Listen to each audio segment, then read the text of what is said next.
Buonasera a tutti, bentornate e bentornati alla seconda edizione di Cambio Gioco, la settimana della prevenzione delle dipendenze comportamentali e del gioco d'azzardo patologico, un festival organizzato da UL6 Eugania di Padova in collaborazione con Alter Evo Società Benefit e IM Servizi.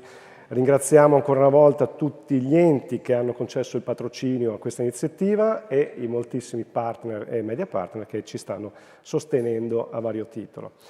Siamo sempre a Padova, all'interno della bellissima Sala della Carità, che vedete anche in questa inquadratura. Stiamo trasmettendo in diretta sulla pagina Facebook di Cambio Gioco e sul canale YouTube dell'UL6 Eugania. In questa settimana stiamo parlando di prevenzione e promozione della salute, lo facciamo con ospiti di livello nazionale e internazionale e potete trovare i loro contributi nel nostro sito www.cambiogiocul6.it, dove appunto rimangono le registrazioni di tutti gli incontri e dove trovate anche l'edizione dell'anno passato. Potete da questo sito scaricare anche i materiali promozionali e ringraziamo quindi tutte le persone che a vario titolo stanno promuovendo l'iniziativa anche nei propri canali social personali e soprattutto tutte le persone che ci seguono grazie alle dirette da remoto e che interagiscono con noi mandando i loro commenti e ponendo anche le domande ai nostri ospiti. Qui con noi questa sera c'è la dottoressa Eleonora Sale, dirigente neuropsichiatra infantile, psicoterapeuta, sostituto responsabile dell'unità operativa complessa infanzia, adolescenza, famiglia e consultori dell'UL6 di Padova, che ringraziamo per averci raggiunto. Al termine della relazione dei nostri esperti questa sera le daremo la parola per un primo commento o per porre una prima domanda. Prima di addentrarci nel merito dell'incontro, però, abbiamo con noi la dottoressa Arianna Camporese, che è la responsabile dell'intero progetto Cambio Gioco, che ringraziamo per essere qui e fare gli onori di casa ancora una volta. Buonasera a tutti, ormai ci vediamo da un po' di giorni, siamo alla terza serata. Venendo qui questa sera pensavo che è un po' una serata, un giro di boa, mi è venuta in mente questa parola, perché vediamo un po' quello che abbiamo fatto in questi giorni, ma il giro di boa è un po' una virata, un cambio di direzione e quindi pensavo che questa era un po' una parola che ci accompagna anche nel nostro lavoro come operatori, perché noi lavoriamo in un dipartimento dipendenze, quindi quando le persone si rivolgono a noi sperano, no, di attaccare un po' un problema della loro vita e fare una svolta, fare un cambiamento di direzione. Quindi questa settimana che abbiamo pensato di condividere un po' con tutta la cittadinanza nasce proprio dall'idea di dare uno sguardo a quelli che sono i problemi che noi vediamo quotidianamente nel nostro servizio, ma anche di dare uno sguardo rispetto a quelli che sono i progetti di salute, la prevenzione, quindi argomenti che non riguardano solo la patologia. Anche il titolo stesso della nostra settimana è Giochiamo ad essere umani, quindi guardiamo gli aspetti anche ludici, belli, no, della nostra vita. Quindi io vi porto i saluti da parte del Dipartimento Dipendenze e adesso lascio la parola alla dottoressa De Lazzari e vi auguro una bella serata insieme a noi.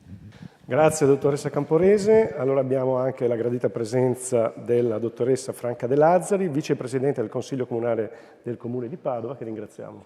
Buonasera a tutti, grazie per questa opportunità di portare i saluti, ma soprattutto il Consiglio Comunale dovrebbe essere costantemente in ascolto. Il tema di questa sera è particolarmente interessante per quanto riguarda l'attività anche di un Consiglio che deve sì decidere le strategie. Si va in campagna elettorale per raccogliere voti, ma in teoria si dovrebbe andare ad ascoltare i bisogni e poi in Consiglio Comunale, insieme alla Giunta, definire le risposte ai bisogni.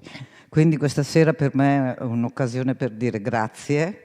Il Consiglio Comunale sicuramente recepirà alcuni messaggi che verranno. Io mi metto là in fondo, ascolto. Tecnicamente mi sono sempre occupata di patologie da dipendenza, ma di patologie. Questa sera si parla di ascolto, di una problematica che spesso non riusciamo a intercettare, perché gli elettori sono maggiorenni, gli adolescenti no. E questo è un errore grave che stiamo facendo. Dobbiamo costruire il futuro di Padova. Se poi riusciamo anche oltre i confini di Padova, ma il Consiglio Comunale è in attesa di avere qualche riscontro. Grazie e buon lavoro. Grazie a lei.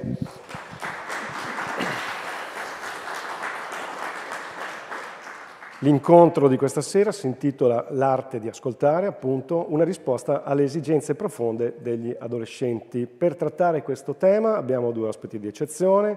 Sono con noi il dottor Alberto Pellai, ricercatore e docente presso il Dipartimento di Scienze Biomediche dell'Università degli Studi di Milano, e il dottor Matteo Lancini, psicologo, psicoterapeuta, presidente della Fondazione Minotauro. Li accogliamo con un applauso, li ringraziamo di cuore per...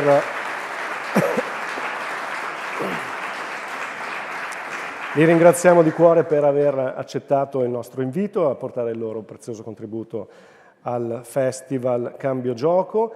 Prima di passare loro la parola, ricordo a tutte le persone che ci seguono da remoto che potete, come dicevo prima, commentare le dirette o porre le domande sui canali social o anche scriverci i vostri commenti e le vostre domande al numero che vedete in sovraimpressione grazie ai messaggi WhatsApp. Il numero è 370-318-6802. Allora, questa sera il format è leggermente diverso dagli incontri precedenti perché abbiamo concordato con il dottor Pellai e il dottor Lancini che si alterneranno per rispondere ad alcune domande. La prima, quindi, che rivolgo a loro è la seguente, perché per noi questa sera è un'occasione speciale quella di avervi insieme. Siete entrambi riconosciuti a livello nazionale e non solo come esperti, persone competenti e sensibili sul tema dell'adolescenza, e quindi partiremo proprio con questa domanda, cioè chiediamo ad entrambi di darci la vostra definizione di adolescenza o di rispondere alla domanda chi è l'adolescente. Vai, comincia. Adolescente. Beh, buongiorno a tutti e a tutte, saluto anche Arianna Camporese, grazie per l'invito. Chi fa il clinico, chi incontra ragazzi tutti i giorni, dirige come me un centro di consultazione e psicoterapia molto, diciamo che incontra tanti ragazzi, è sempre una semplificazione. Gli adolescenti non è una categoria, sono persone che hanno una traiettoria unica e una loro storia. Posso dire, come dire, a introduzione che l'adolescente, divido sempre ormai gli adolescenti in tre tipologie che sono quelle che ho incontrato dall'inizio della mia carriera. Uno era l'adolescente trasgressivo che ho incontrato verso l'inizio della mia carriera, che non c'è più da tempo, cioè quando si cresceva in una famiglia tradizionale normativa. Io positiva, nella società sessuofobica in cui le gemelle Kessler non potevano andare in prima serata televisiva, oggi sono due per il look che hanno che andrebbero a sciare a Cortina vestite così. In quell'epoca l'adolescenza era l'età dell'opposizione e della trasgressione. Poi abbiamo avuto l'epoca del narcisismo e quindi gli adolescenti che crescevano come interlocuzione la delusione, un grande ideale dovuto ad aspettative infantili straordinarie, come ho provato a scrivere nel mio ultimo libro, ovviamente in confronto anche con i colleghi a più stretto contatto con me, penso che questa bella narrazione che ci siamo raccontati, che il bambino in questi anni è stato il cucciolo d'oro, gli adolescenti non hanno subito frustrazioni e quindi il loro problema appunto era affrontare i limiti dell'adolescenza, invece abbia lasciato spazio, e la pandemia l'ha solo smascherato definitivamente, a una fragilità adulta che non aiuta i bambini e gli adolescenti ad esprimere parti nucleari di sé, e quindi oggi abbiamo degli adolescenti che, quando soffrono ovviamente, non hanno più come interlocutore il superio della famiglia tradizionale, non hanno più l'ideale dell'io della famiglia narcisistica o della madre virtuale, come la chiamavo io, hanno un vuoto identitario che poi genera quello che vediamo sempre di più, cioè dei polisintomi e soprattutto l'ansia generalizzata, che è il sintomo di questa epoca, che non è peraltro un'ansia prestativa a mio avviso, ma è proprio angoscia. Ma direi che per l'adolescente è quello che sta costruendo la sua identità, e per la prima volta lo fa nell'arco dell'età evolutiva, lo fa molto più nel copione dell'autonomia che nel copione dell'obbedienza.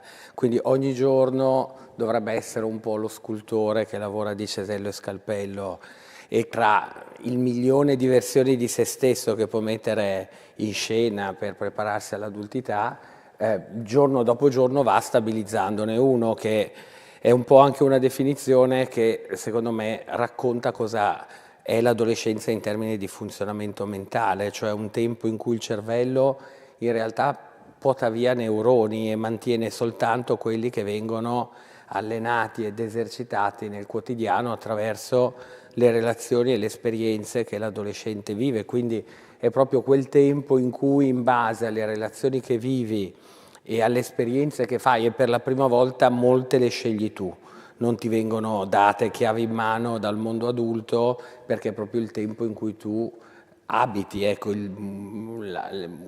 questa fase dell'età evolutiva, scegliendo giorno dopo giorno. Alcune cose le trovi già pensate e già fornite dal mondo adulto, altre invece te le vai a prendere. Grazie. Allora, entrando un po' più nello specifico di quello che il nostro festival cerca di focalizzare e di approfondire, perché questo è un festival che intende promuovere la cultura della salute e cerca anche di aiutare gli educatori a individuare i fattori di prevenzione e di promozione del benessere. Allora, vorrei che ci aiutaste un pochino a comprendere quali sono le spinte che muovono i ragazzi e le ragazze a forme di dipendenza, secondo quello che voi osservate oggi. Ma qui appunto dipende dalle visioni. Io ho sempre visto le dipendenze anche da quelli che quando studiavo mi insegnavano che cos'erano le dipendenze da sostanze, come delle lenitivi del dolore, quindi bisogna comprendere se gli iperinvestimenti, che poi possono portare a forme appunto di tossicità, sostanze, oggi va molto di moda, queste dipendenze comportamentali di cui si potrebbe discutere a lungo, perché credo che nessun essere umano non abbia una dipendenza se parliamo di comportamenti, cioè siamo degli esseri umani che devono dar senso alla vita, quindi hanno dei vissuti depressivi, ognuno prova a dare senso iperinvestendo un'esperienza. Io stesso ho fatto un bilancio, mi sembrava che la dipendenza dalle sostanze, dalle droghe e dall'alcol costasse dei soldi, e allora ho deciso di fare quella del lavoro, che ne guadagni qualcuna. Però non credo che esista, perché un po' questa è la visione, se apriamo le aree comportamentali, una necessità che io sento sempre più impellente di rimuovere il dolore e la dell'essere umano. Detto questo, bisogna comprendere i ragazzi che iperinvestono, che vivono esperienze immersive, anche se secondo me, pur sapendo che circuiti, ma questo Pellai lo sa meglio di me, lo sa spiegare meglio, sono gli stessi comportamentali, certe aree della gratificazione, bisogna capire che cosa si risolve dentro un iperinvestimento, cioè quali sono le aree di sofferenza, di dolore, io direi i blocchi evolutivi che ti spingono ad assumere certi comportamenti. E nella visione mia, insomma, dell'istituto che dirigo, che fa prevenzione, a me compie 40 anni quest'anno, se non intercetti, e questo è l'aspetto più importante, i miti affettivi che governano il comportamento adolescenziale e cambiano nel corso del tempo, la prevenzione adulta rischia di essere non solo poco utile ma deleteria. Faccio un esempio. I famosi fallimenti delle prevenzioni degli anni '80 con l'eroina è perché facevano molto spesso leva sulla paura, e la paura è una merce che in adolescenza ricerchi per tanti motivi. Oggi fare per noi un intervento di prevenzione del consumo di cannabinoidi in una terza media, uso i vecchi termini, un biennio delle secondarie, è del tutto diverso che farlo 25 anni fa, perché 25 anni fa la canna aveva una valenza trasgressiva o positiva, appunto aveva a che fare con la destituzione del valore simbolico del padre, come dicevano certi autori, la canna era un po' la canna di fucile contro l'autorità paterna. Oggi il consumo di cannabinoidi, ahimè, non solo non è diminuito, forse anche aumentato, ma ha una valenza del tutto diversa. È sempre più, rimane fuori legge, ma ha perso qualsiasi valenza trasgressiva. È più lenitivo, è antidolorifico, è antinoia, è antitristezza. E lo stesso vale, a mio avviso, per interventi preventivi che stiamo facendo sia nell'area degli incidenti stradali. Troppo spesso noi pensiamo che il problema sia l'informazione che manca agli adolescenti e non accettiamo che sempre più spesso gli incidenti stradali sono gesti suicidali o parasuicidali. E lo stesso stiamo sperimentando anche nelle attività, nei progetti che cercano di prevenire la violenza verso le donne o i femminicidi nell'ambito di un progetto importante, perché se noi andiamo nelle classi, lo sento anche parlare per l'educazione affettiva e sessuale e tutto, a raccontare cosa pensiamo noi, ma non riusciamo ad ascoltare, e mi sembra che la serata ruoti intorno a questo aspetto, sulle ragioni affettive profonde che muovono il consumo e non ti poni tra mediatore tra le ragioni affettive proposte di quel comportamento, l'informazione da sola, che è importante per carità, non basta. E quindi credo che fare prevenzione oggi significhi prestare un ascolto autentico, non mettere a tacere quello che uno ti dice perché non ti piace quello che dice in quanto adolescente.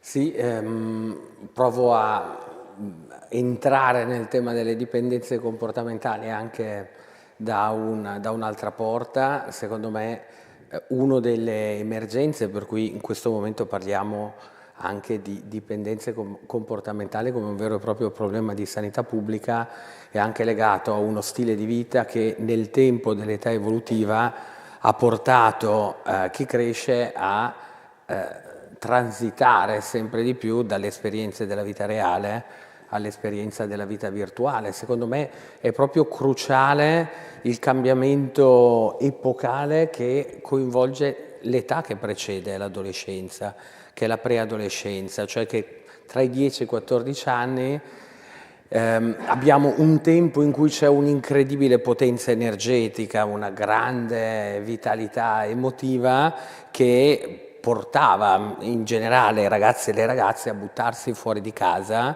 e a guardare cosa c'era fuori nel mondo e soprattutto a costruire i primi processi grandi di appartenenza al gruppo. E invece quello che è accaduto, complici purtroppo gli adulti che hanno fatto questa operazione paradossale, da una parte voler crescere i figli più felici del mondo, togliendogli ogni forma di allenamento invece anche al disagio, alla sofferenza, alla tolleranza alla frustrazione.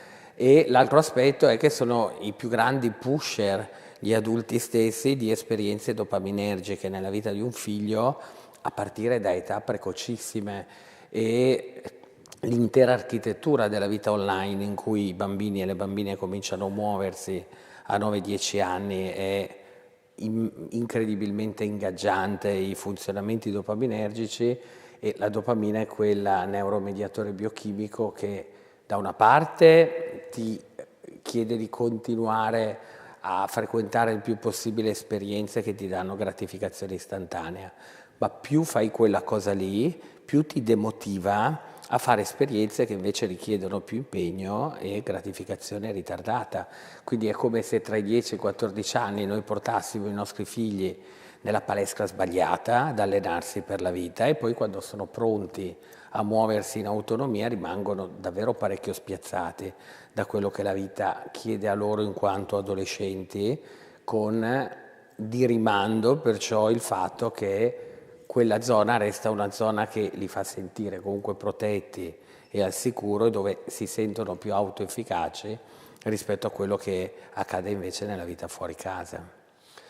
Questa sua risposta anticipa la prossima domanda, perché effettivamente quando si parla di educazione, di promozione della salute e di fasce giovanili, un tema che emerge è quello, come gestire la loro presenza in internet, come gestire il telefonino, eccetera. Ecco, e quindi vi chiedo di approfondire appunto questi aspetti, cioè di approfondire la vostra visione generale su questo tema o di illustrare la vostra teoria, come vanno guardati questi ambienti, come va guardata l'educazione rispetto a queste esperienze che i ragazzi fanno. Non ne posso più di parlare di internet, è una roba che proprio non sopporto, non so perché l'hanno inventato, esiste, però a un certo punto ci siamo messi a cercare di capire che come cambiavano, ovviamente nella nostra visione più sotto, non solo dal punto di vista ovviamente cognitivo-cerebrale, ma affettivo, gli aspetti relazionali profondi e della crescita, facendo ricerche, entrando nelle classi, a me anche costituendo un master che ha la nona edizione sulla prevenzione e il trattamento della dipendenza da internet, sempre che esista sta dipendenza da internet, perché è sempre più difficile comprendere come misurarla, almeno io non riesco a isolare delle variabili come si faceva una volta perché non basta il tempo. Cosa è successo? È successo quello che in parte, pur avendo idee diverse, poi sugli interventi da fare io e Pellai vediamo, cioè il più grande spacciatore di internet è la mamma in Italia, secondo tutte le ricerche serie, cioè non ho tempo di spiegare, ma non è solo regalandolo, non è solo controllando la vita di tutti i giorni, ma è costruendo un sistema insieme agli insegnanti che li riprende anche alle recite della quinta elementare come fossero i matrimoni che seguivo io in Sardegna, che duravano 3 giorni anni fa, ed è lì che nasce una pornografizzazione delle emozioni, quella che ha costruito la società odierna attraverso il comportamento. Questo fa sì che da 0 a 12 anni la mamma spacci internet, dai 19 anni in su io insegno in 2 università, se non usi internet sei spacciato tu, non vai da nessuna parte. E poi ovviamente tra i 12 e i 19 anni, dico più o meno, c'è un accordo generale che ci sarebbe qualcosa di esagerato sul quale si interviene. Io credo che almeno io ho cambiato molte visioni su internet e penso che non abbia nessun senso, secondo me, parlare di vita reale e vita virtuale. Cioè non è vero che esiste più questa distinzione, una volta esisteva, forse ai tempi del computer fisso. Il corpo si ripresentifica attraverso internet come si ripresentificava con le fotografie, anche se è una cosa diversa, con le forme della televisione, cioè è tutta la società dell'immagine, è complicata la vicenda. Non credo abbia più senso parlare di internet come se fosse un coltello, dipende se ci tagli la pizza o se ci minacci qualcuno, quello è il device, se adesso lo tiro in testa a qualcuno è una cosa, se telefono è un'altra. Credo che le definizioni appunto del più importante, uno dei più noti filosofi della scienza, che è appunto Floridi, del fatto che abbiamo costruito una società on life, sia sotto gli occhi di tutti, e quindi è successo che ci tocca studiarlo. Oggi uno psicoterapeuta che non crede a un proprio paziente che cosa fa in internet è come se quando ho iniziato a lavorare io non si fosse interessato del motorino, di come si vestiva, di che musica ascoltava, cioè della sua vita e della sua identità. Chi l'ha costruita, questa società qua? Tutti gli interessi, tutti, ma la mamma, insomma, non uno spacciatore da poco, una figura abbastanza rilevante nella storia dell'umanità, che peraltro si era virtualizzata ben prima dell'arrivo di internet, organizzando separazioni precocissime a partire dai 6 mesi, 1 anno, e costruendo la nuova famiglia che ha puntato tutto sul fatto che quello che era importante era capirsi a distanza, anche se si passavano intere giornate lontane.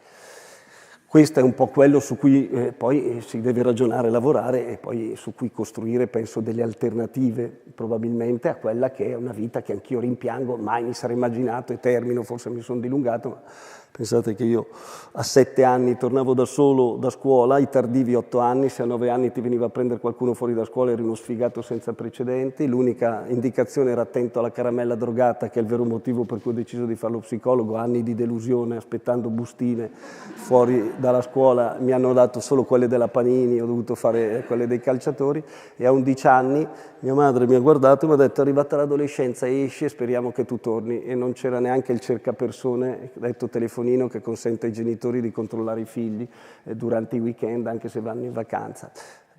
Insomma, stavi fuori 10 ore al giorno, il telefono non era raggiungibile, c'era il duplex, si figuri, cioè la linea era condivisa con il vicino. È cambiata radicalmente la rappresentazione del corpo, oggi il corpo è sotto sequestro, capisco che ci si preoccupi che gli adolescenti sono in internet, è giusto, ma io mi preoccupo terribilmente nella società dissociata in cui diciamo che facciamo le cose per i ragazzi, del nuoto. Pensi, tutti i bambini che se scelgono uno sport ma non scelgono il nuoto, arriva la mamma e il papà e dico però lo devi fare anche il nuoto, è uno sport completo, l'ha detto il pediatra, e quindi da anni costringiamo dei bambini a diventare dei pesci, degli anfibi e delle rane.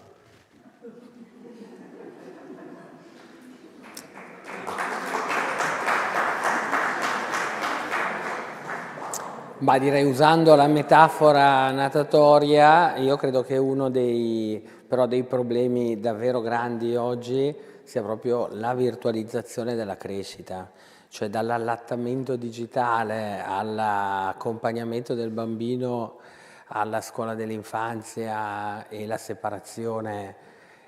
La crisi nella separazione non è più nella separazione dall'adulto, ma nella separazione dallo schermo. È lì che il bambino piange, no? Quando gli viene tirato via lo schermo e deve rimanere lì a scuola, e quindi è un po' come se la crisi legata all'attaccamento non fosse più dentro alla relazione con una persona, ma dentro alla relazione con un oggetto.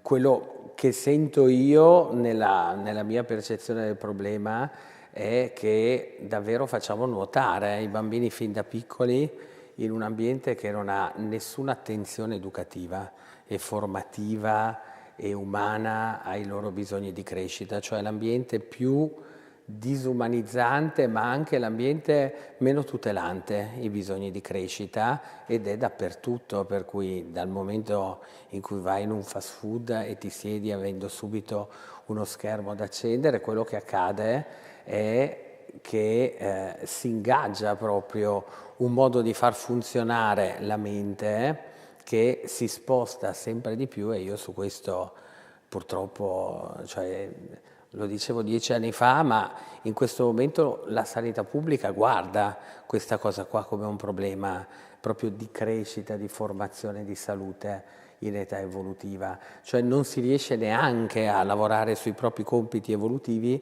perché immersi in quell'ambiente non li si riesce neanche a pensare, e quindi quello che accade è che si trascorre, no? Cioè, tra l'altro tutti i compiti evolutivi vengono agiti dentro al virtuale in modo però secondo me molto diverso dal reale, cioè il fatto che ci si racconti attraverso la propria immagine corporea dentro un social e che il corpo sia socializzato appunto nel suo formato digitale, non corrispondendo più né al corpo reale né al corpo ideale, cioè una roba che viene inventata ex novo completamente e che aumenta chiaramente poi il caos nel lavoro di mentalizzazione corporea. Il fatto che non ci siano più calano in modo ultra significativo l'esperienza dell'amico o dell'amica del cuore, che era proprio quella persona nella vita reale con cui davi parola a tutto quello che avevi dentro. E il fatto che i ragazzi non scrivano più il proprio diario personale perché raccontano se stessi in un diario social che fa l'esatto contrario di quello che facevi nel diario personale, cioè quello era la cornice in cui raccontavi il tuo vero sé. I social spesso sono proprio il trionfo della costruzione e della narrazione di un falso sé. E mentre tutto questo accade, in realtà cioè il tema grande è poi che chi ti invita a entrare in quell'ambiente ti guarda davvero un po' con lo spirito del gatto e della volpe di Collodi, cioè è unicamente interessato a capire quanti zecchini hai in tasca e portarteli via, cioè non c'è un pensiero educativo. La gran parte delle class action, e adesso sono davvero tante che gli stati stanno facendo nei confronti delle piattaforme social, sono tutte basate sul fatto che chi costruisce la piattaforma studia la mente di chi, ma anche degli adulti, ma in particolare le vulnerabilità della mente in età evolutiva, per adescarla e uncinarla attraverso artifici dopaminergici. Questa roba qua io la trovo davvero vergognosa, ed è il primo tempo perciò in cui c'è un lavoro enorme del mondo adulto che cerca di agganciare la crescita intuendola come una fase della vita che permette di far produrre reddito ad un mercato che diventa in realtà un mercato sempre più gigantesco, usando i dati economici. Io non so quanti di noi sanno che il profitto dell'azienda dei videogiochi in un anno è superiore alla somma dei profitti dell'editoria, del cinema, della musica, del teatro e delle arti figurative messe tutte insieme. Vorrà dire che sta accadendo qualcosa. Se poi guardiamo qual è il tempo medio di connessione di un ragazzo tra gli 11 e i 14 anni nella sua giornata tipo, scopriamo che è un tempo enorme. Se poi guardiamo che cosa accade alle 3 di notte a un 13enne o a un 12enne, scopriamo che si sveglia perché vorrebbe giocare con il suo videogioco. Allora, secondo me, ci sono tutta una serie di aspetti proprio legati al concetto di addiction, che non è che se l'è inventato lui, ci si è trovato dentro in un acquario che gli ha fornito quel genere di palinsesto e di nutrimento per cui la mente poi non ha a quell'età capacità proprie. Sì, grazie, perché anche qui ne abbiamo parlato ancora di questi temi, ma adesso voi ce li state chiarendo molto bene, però in quello che raccontate ci sono gli adolescenti che ci state aiutando a capire chi sono, come funzionano, come si sono evoluti nel tempo. C'è un ambiente totalmente assorbente che è questo ambiente online, e gli adulti che abbiamo citato finora sono sullo sfondo, sono questi manipolatori, costruttori di addiction, oppure gli educatori che invece appaiono piuttosto non presi molto bene, insomma. Ecco, in questo caso darei la parola prima al dottor Perlai per continuare questo pensiero, così cambiamo anche il turno. Cioè, la domanda è: come sono presi gli adulti attorno a tutte queste dimensioni? Tanto fragili nei funzionamenti, nei loro funzionamenti anche nella vita virtuale, quanto i loro figli.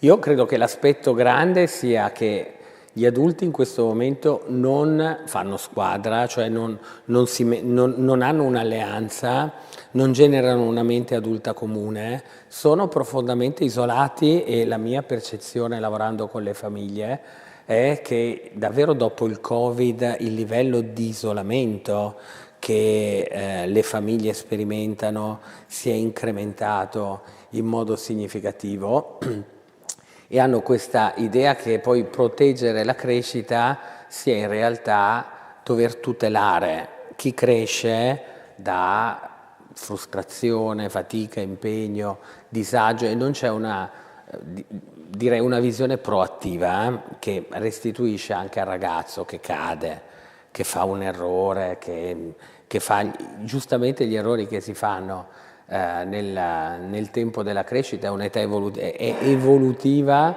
l'età, fondamentalmente perché impara dagli errori. Questa cosa è assolutamente intollerabile per gli adulti di oggi e genera poi tutta quella catena legata all'ansia performativa, al senso di inadeguatezza, alla mancanza di autoefficacia, a ritirarsi ancora prima di provare a fare una cosa, eccetera, eccetera. E trovo questo aspetto, che quello che però accade poi nella perdita di contatto enorme che c'è tra l'adolescente e il mondo adulto, è proprio come se fossero due pianeti che non si parlano, in qualche modo è stato davvero costruito lentamente nel tempo precedente. Ribadisco che secondo me in questo momento l'età più critica in assoluto è l'età della preadolescenza, che è un'età che avviene sempre di più chiusa dentro la stanza, con una dismissione progressiva di tutti i compiti, gli impegni, le funzioni nel mondo fuori, e con una solitudine di ragazzi e ragazze che vanno in luoghi dove vengono addestrati e trovano gli altri compagni che sono compagni di addestramento, ma non hanno luoghi ed esperienze di socializzazione e di relazionalità dove, secondo me, si preparano poi al grande sgancio che dovrebbe avvenire in adolescenza. Di solitudine ci ha parlato molto anche Marco Crepaldi questa mattina, che è esperto proprio delle derive estreme di queste situazioni. Dottor Lancini, come sono presi gli adulti?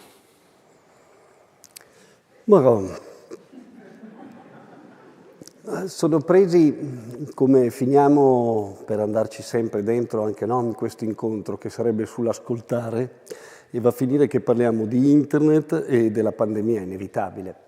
Io penso che tutto quello che è appena stato detto da Pellai, su cui sono pienamente d'accordo, va inquadrato, giusto per allargare appunto, come si diceva, l'orizzonte, in quello che fanno o non fanno gli adulti, altrimenti parliamo di internet e della pandemia. Quindi io penso che, ahimè, la vicenda più drammatica non dipenda da internet, la pandemia è drammatica ma ha consentito dei ragazzi di esprimere dei disagi che erano già presenti. Il vero tema è una fragilità adulta che cresce i bambini e i ragazzi in una società dissociata, criticando internet, criticando il fatto che una pandemia che li avrebbe chiusi dentro, manco tra l'altro si fossero chiusi dentro loro mentre i chihuahua, i basset town, i pastori tedeschi si aggiravano liberamente, e non tiene conto di che cosa proponiamo tutti i giorni. Io di questo sono convintissimo. Internet è arrivato in una cultura, poi dopo c'ha tutti i meccanismi che sono stati ben spiegati, c'è il marketing che iniziava a intercettare i bambini ai tempi delle figurine panini invece della droga fuori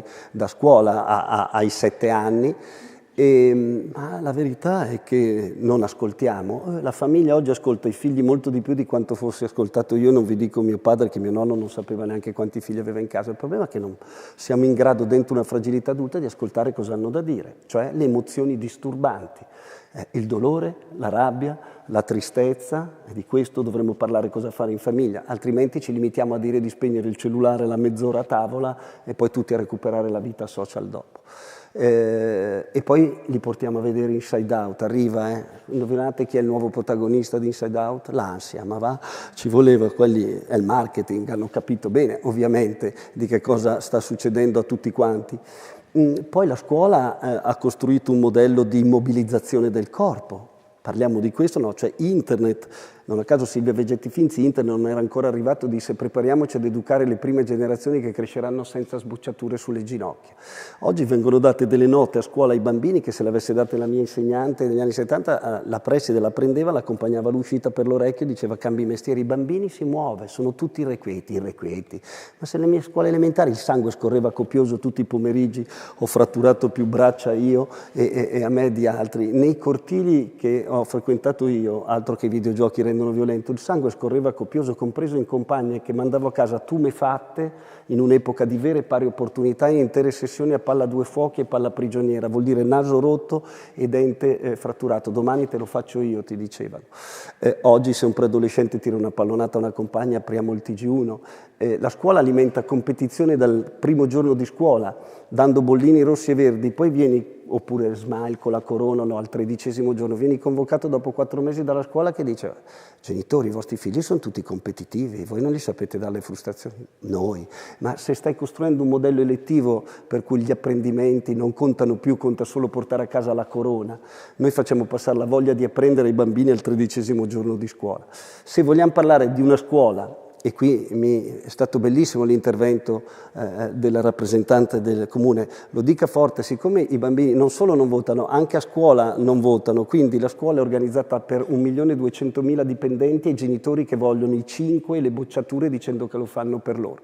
Se vogliamo iniziare a parlare di scuola, famiglia, che cosa si dovrebbe fare e cosa dovremmo iniziare a rinunciare noi per educare davvero i ragazzi e non ascoltare, quindi fare le domande giuste la sera a tavola, non spegnere il cellulare, pensi al suicidio tutti i giorni, pensi che noi diciamo da 20 anni, lo diceva anche Sciamè, dovremmo entrare nelle scuole secondarie tutti il primo giorno e dire ragazzi qualcuno di voi oggi pensa al suicidio, abbasseremo il fattore di rischio, se qualcuno non ne vuol parlare pubblicamente vada a parlarne e la sera a tavola ogni mamma, ogni papà dovrebbe fare questa domanda ai figli.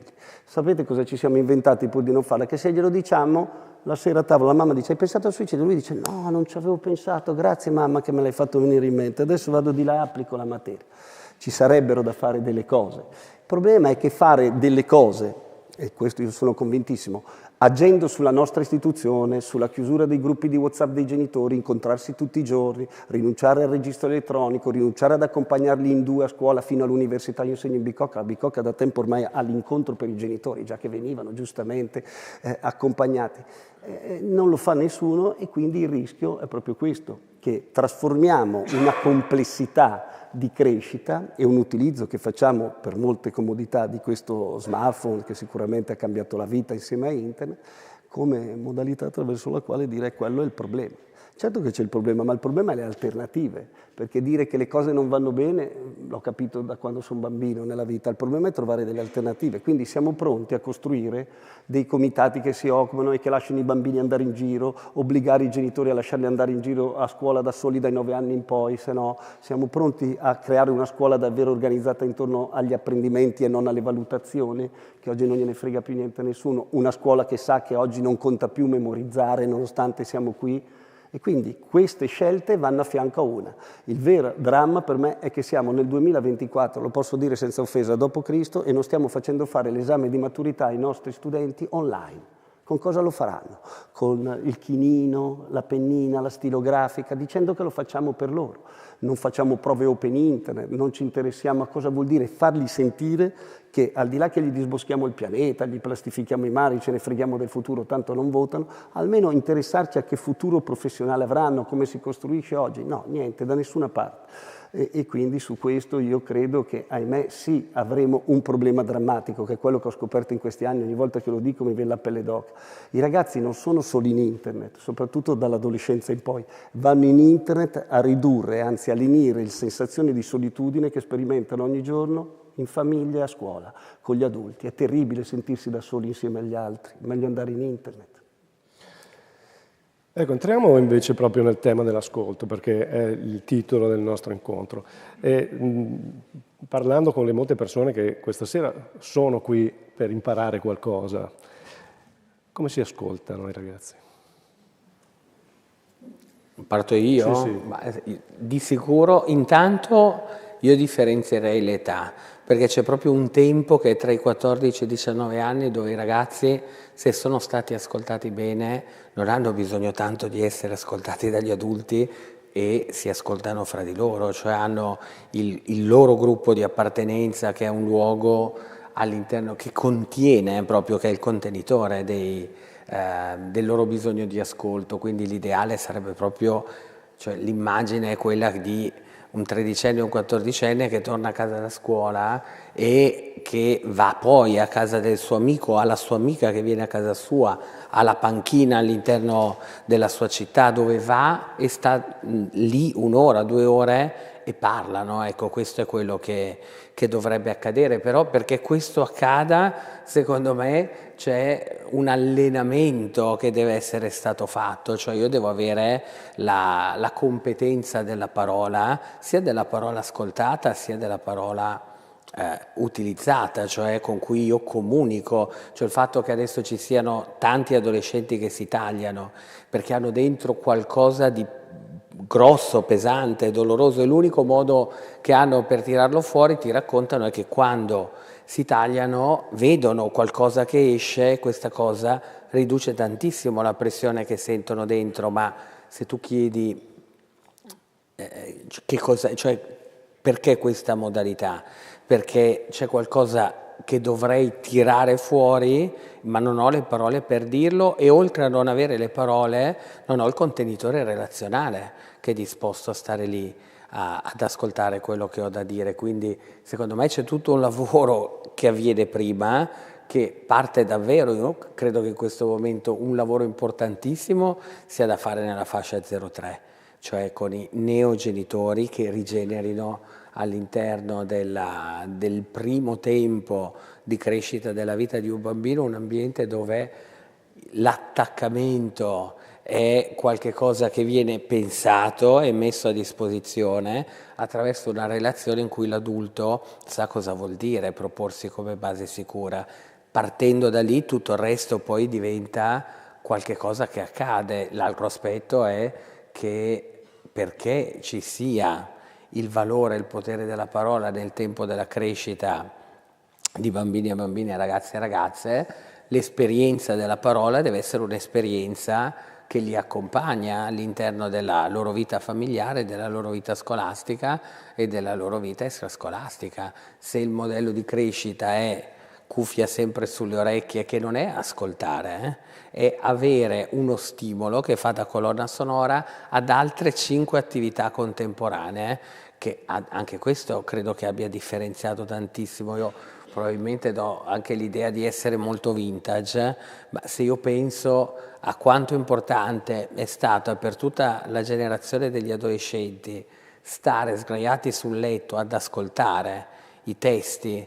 e quella era l'attività, quindi un'attività lenta in cui la musica e la parola diventavano un'esperienza che costruiva anche significati dentro i propri funzionamenti. L'iperstimolazione, un po' quando Galimberti ha parlato nell'ospite inquietante, non c'era ancora internet, che in realtà avviene tutto con una modalità che è iperstimolante, che riempie da fuori apparentemente uno spazio che c'è dentro che in realtà rimane vuoto, perché è talmente tanta roba che arriva, ti passa attraverso ed esce, e non c'è mai il tempo dell'elaborazione della significazione. Dottor Lancini, come si ascoltano? Lei anche nella pratica clinica ne incontra tanti, che cosa fa? No, vabbè, innanzitutto bisogna dire che in effetti sulle prime fasi della crescita, come è stato detto, bisognerebbe ragionare, perché oggi il tema è che, a proposito di dipendenze, noi guardiamo come fosse una malattia la dipendenza, e bisognerebbe discutere fino a negare delle dipendenze necessarie. I bambini nascono con delle dipendenze, perché questa è la negazione della società dissociata. Nessun dolore, nessuna dipendenza, autonomia, e poi sì che precocizzi, no? Anzi, come se fosse una necessità essere autonomi. Sono i valori in cui vengono cresciuti i soggetti, sono i valori che porteranno poi, a seguito di grande trasformazione, a mio avviso, a una sparizione. La più grande novità degli ultimi anni per me non è internet, è la procreazione assistita, che sta cambiando radicalmente il modo di costruire l'identità delle nuove generazioni, no? Mentre noi stiamo discutendo di come cambiano i sistemi, mettiamoci sempre che, lo ripeterei 2 volte, queste sono le prime generazioni che crescono sapendo che l'atto sessuale non è più necessario alla sopravvivenza della specie. Non mi sembra una cosa marginale nella vita, quindi io penso che le coppie spariranno, cioè penso che ci sarà proprio l'idea di coppia, che oggi infatti è temuta enormemente dai ragazzi.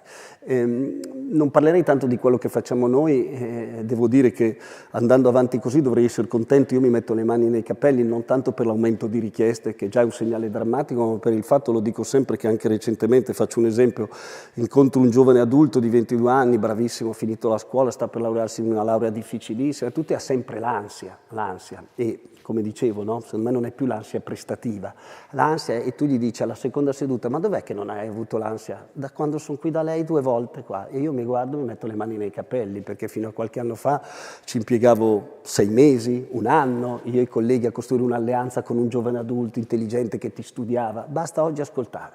Quindi dovrei star zitto in questi incontri, perché ce n'è per tutto il resto della vita, perché non sei ascoltato nei lati autentici.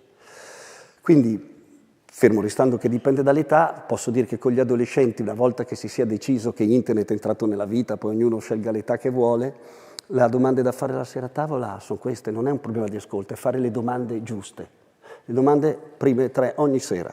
1, una l'ho già detta, pensi al suicidio. 2, come va oggi in internet? Cresci secondo le linee di ricerca verso la socializzazione, visto che queste panchine, gli spazi te li abbiamo chiusi, non c'è, e costruisci, o vai verso un information overload? 3, come ti vedi davanti allo specchio? Anche i maschi, perché oggi non conta più compenetrare il corpo e la sessualità, ma conta l'estetica e la bellezza. Ti vedi brutto o bello davanti allo specchio quando ti vedi nudo? Brutta mamma, figlia mia, ti vedi brutta nella società dove conta la bellezza, ma sei nei guai fino al collo.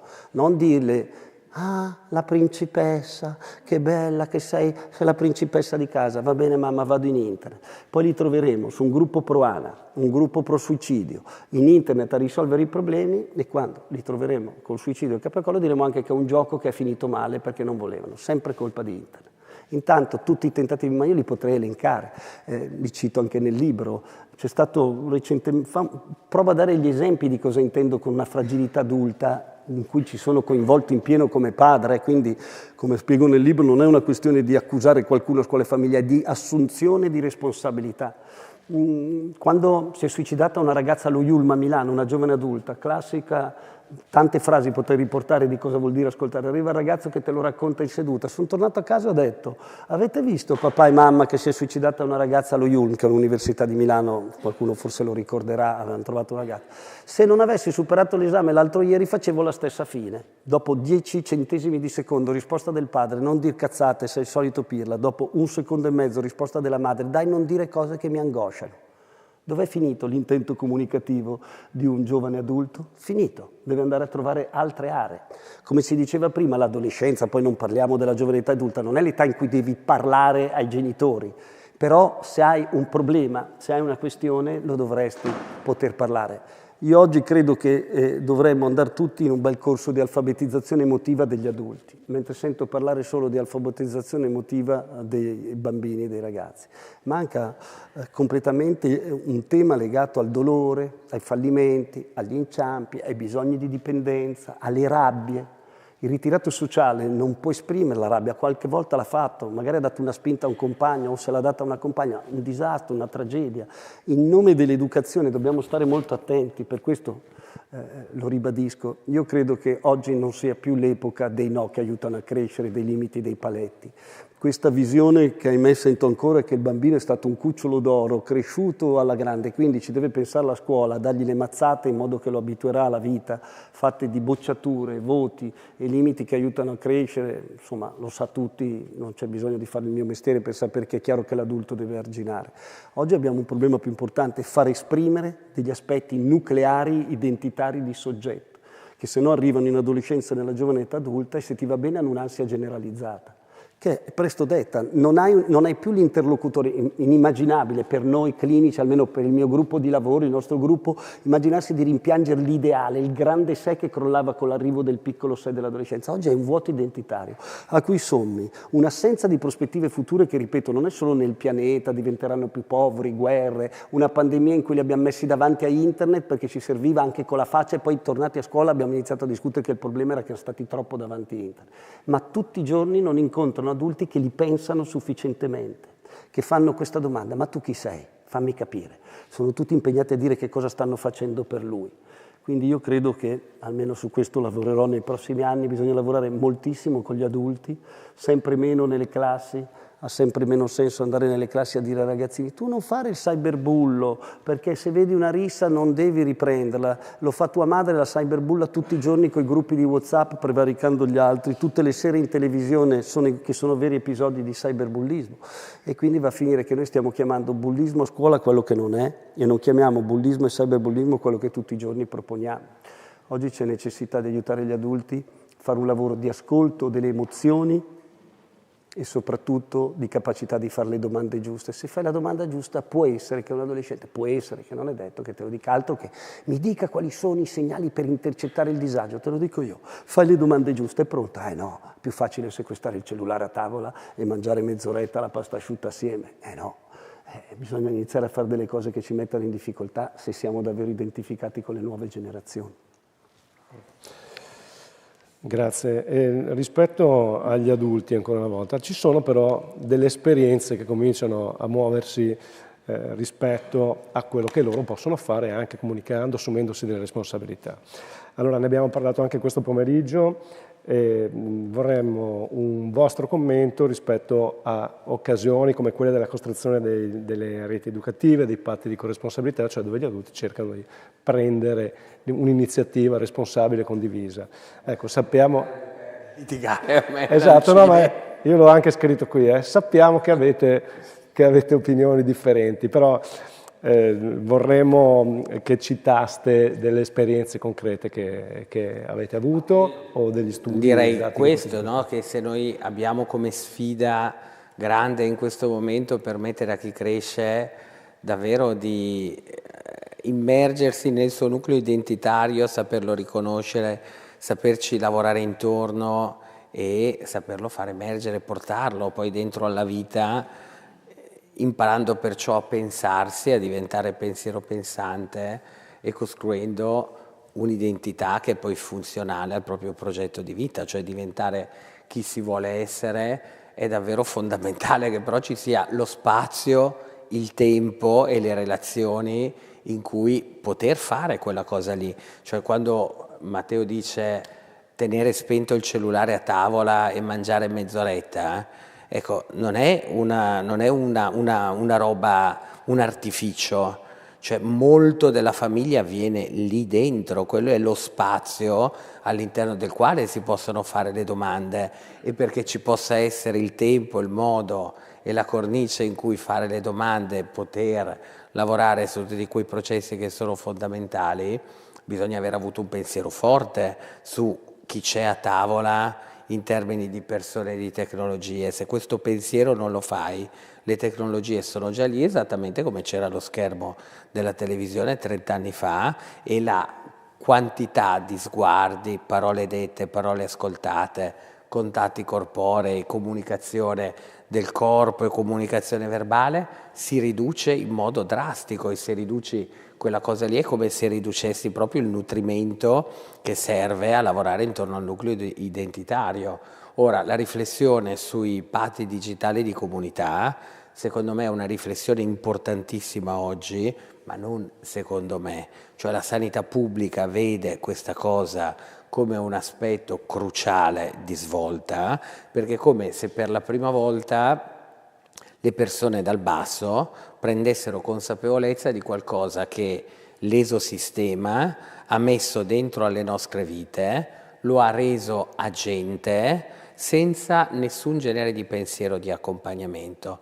Le cose sono accadute perché sono accadute, non perché le abbiamo volute. Improvvisamente il patto digitale di comunità è un'alleanza tra adulti che decidono che ci sono dei prerequisiti affinché le funzioni di crescita possano essere sostenute e accompagnate in modo adeguato. A me sembra un enorme passo in avanti, perché io ho vissuto la pervasività della tecnologia nella vita di tutti e sempre di più nella vita dei piccoli come un'operazione enorme che il mercato ha fatto dentro alle nostre vite, usandoci proprio come cavie di qualcosa che ha cambiato profondamente.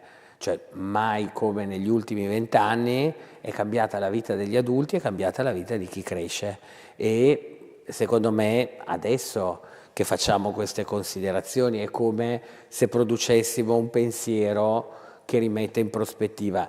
Io personalmente, alla luce dei dati di ricerca che ho in mano e non lo so, alla luce, cioè è davvero difficile dire che c'è un modo sano di mettere la crescita dentro al mondo virtuale che coincide con il mondo reale, se siamo pieni zeppi di dati di ricerca che ci dicono che questa cosa non ha funzionato. E non so qual è la causa e qual è l'effetto, ma credo che davvero ci sia una mescolanza, ecco, di causa e di effetto che serve tantissimo essere riguardata, ripensata e rimodellata dentro proprio al microsistema a livello locale, e secondo me questa è una presa di coscienza, consapevolezza e responsabilità importantissima, che se il mondo adulto impara a farla, molto probabilmente cambierà molte di quelle cose che noi auspichiamo esserci poi nella vita di chi cresce. Grazie. No, dai, devo dirlo. Io l'ho già detto, che sappiamo che avete opinioni differenti. No, ma io l'ho scritto anche nel libro, quando hanno iniziato a queste prime iniziative che erano diverse, che il telefono non si chiamava smartphone, 16 anni, ho capito. Io li ho scritto nel libro, io li chiamo pianti digitali, perché li ho sentiti nascere troppe volte e ne ho visti i risultati. Secondo me ci sono evidenze scientifiche che ci dicono che se non lavoriamo su una dissociazione adulta che continua a vivere in internet, non si priva di internet in niente, in nessun campo e in nessun settore, e continua a organizzare dispositivi che spieghino ai ragazzi perché a loro fanno male quando la loro età deve andare avanti, è quello che abbiamo sotto gli occhi di tutti. Oggi Grazie a questa cultura, e lo posso dire, il potere orientativo di internet e dei coetanei è aumentato a dismisura. Non l'abbiamo aumentato. Se la scuola continuerà a dire che internet fa male e a sequestrare i cellulari, aumenterà il potere di internet. Se gli adulti, e sono prontissimo, l'ho sempre scritto e l'ho detto in tutte le interviste, se mi chiama un comitato genitori, li propongo da anni, che decide che in quella scuola media loro si privano del cellulare e riniziano con un'alleanza con la scuola a organizzare un dispositivo dove non c'è più nessun gruppo di WhatsApp, compresi quelli. Ma non posso tornare indietro perché l'ho detto anche al vice ministro di Grazia e Giustizia del governo precedente, mi ha chiesto in un'audizione cosa dovremmo fare. Io gliel'ho detto, rendo obbligatorio l'ingresso del cellulare a scuola tra gli 11 e i 18 anni o comunque i collegamenti a internet e vieti l'ingresso di qualsiasi smartphone a scuola sia agli insegnanti sia ai genitori.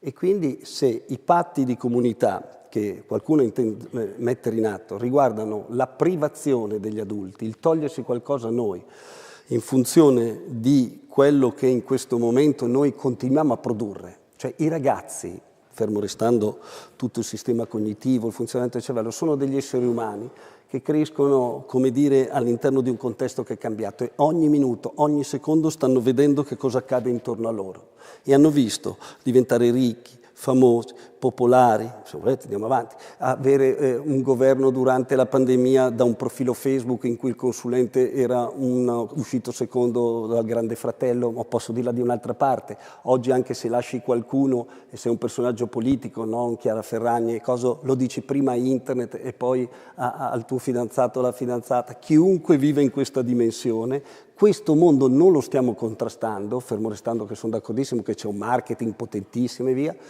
Credo che gli stati che facciano appelli come New York non ha nessun dato, a mio avviso, scientifico, su questo sono d'accordo, che metta in correlazione la depressione con l'uso, perché è un tema lunghissimo delle relazioni. Noi l'abbiamo fatte le ricerche, molto spesso chi usa molto internet è che sta male.